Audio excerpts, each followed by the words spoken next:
बच्चों, let's say the given question. The question says four particles A, B, C, D of mass m by 2, m, 2m and 4m have same momentum respectively. The particle with maximum kinetic energy is option A C, option B A, option C D, option D B.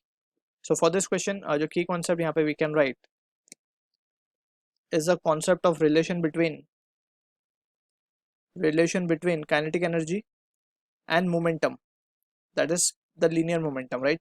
तो हमें पता है kinetic energy का जो formula है, it is given by half mv square. If you multiply and divide it with m, तो ये हो जाएगा m square v square upon 2m and m into v, that is mass into velocity का product जो होता है वो momentum कहलाता है, जिसको हम p से डिनोट करते हैं, तो it is p square by 2m.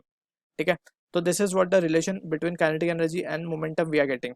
अब हमें क्वेश्चन में ध्यान से देखा जाए तो बोला गया सेम मोमेंटम है, चारों पार्टिकल का मोमेंटम सेम है.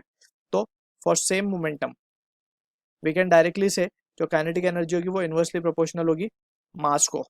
ठीक है, तो हमसे पूछा गया मैक्सिमम काइनेटिक एनर्जी किस पार्टिकल के पास होगी, तो जिसका मास सबसे कम होगा. ठीक है ना, तो we can say for particle, सबसे कम मास किसका है, पार्टिकल ए का. So for particle A kinetic energy will be maximum since उसका मास मिनिमम है. ठीक है, तो ऑप्शन जो है हमारा B will be the correct answer for this. So I hope you understood the solution. All the best.